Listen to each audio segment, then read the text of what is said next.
जय श्री कृष्णा। जय श्री राधे। तो आप सभी का स्वागत है आपकी अपने इस चैनल में। और आज हम एक संत और उनके भाव की सत्य घटना आपको सुनाएंगे।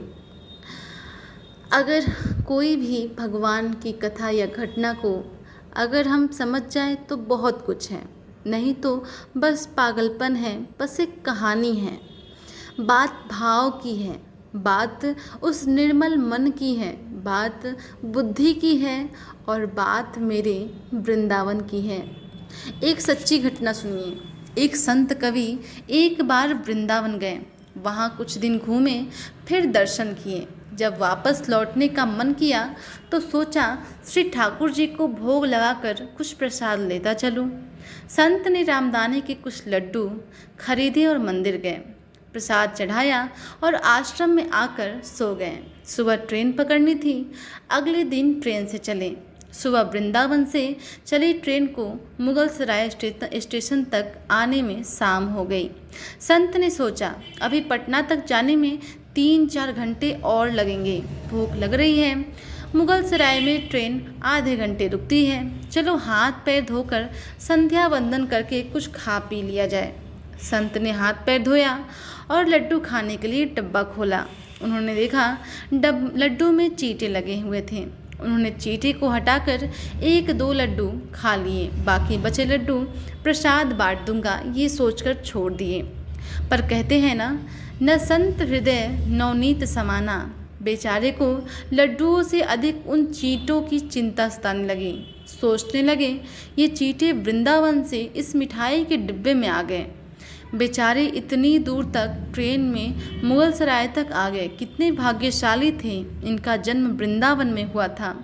अब इतनी दूर से पता नहीं कितने दिन या कितने जन्म लग जाएंगे इनको वापस पहुंचने में। पता नहीं ब्रज की धूल इनको फिर कभी मिल भी पाएगी या नहीं। मैंने कितना बड़ा पाप किया, इनका वृंदावन छुड़वा दिया। नहीं, मुझे वापस जाना होगा। और संत ने उन चींटों को वापस उसी मिठाई के डब्बे में सावधानी से रखा और वृंदावन की ट्रेन पकड़ ली। उसी मिठाई के दुकान के पास डब्बा धरती पर रखा और हाथ जोड़ लिए। मेरे भाग्य में नहीं कि तेरे ब्रज में रह सकूं, तो मुझे कोई अधिकार भी नहीं है कि जिसके भाग्य में ब्रज की धूली लिखी है उसे दूर कर सकूं। दुकानदार ने देखा तो आया, महाराज चींटे लग गए हैं तो कोई बात नहीं, आप दूसरी मिठाई तोलवा लो। संत ने कहा, भैया मिठाई में कोई कमी नहीं थी, इन हाथों से पाप होते होते रह गया, उसी का प्रायश्चित कर रहा हूँ। दुकानदार ने जब सारी बात जानी तो उस संत के पैरों के पास बैठकर भावुक हो गया। दुकानदार से रहा नहीं गया, वह रो रहा था। उधर संत की आंखें गीली हो रही थी।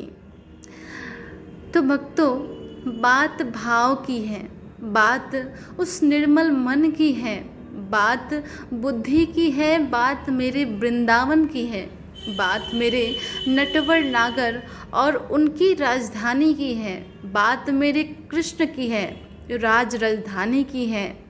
बुझो तो बहुत कुछ, नहीं तो बस पागलपन है, बस एक कहानी है।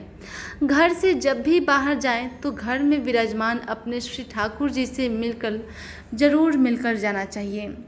जब लौट कर आएँ तो उनसे ज़रूर मिलें, क्योंकि उनको भी आपके घर लौटने का इंतज़ार रहता है।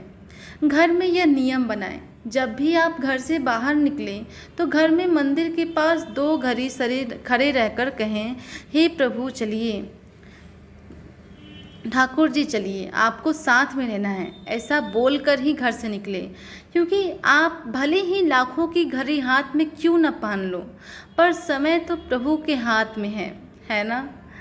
तो ये है भगवान की हर अनेक कथाओं में से एक अनोखी कथा जो मुझे बहुत पसंद आई। आशा करती हूँ कि आप सबको भी ये कथा बहुत ही भाई होगी। हरे कृष्णा।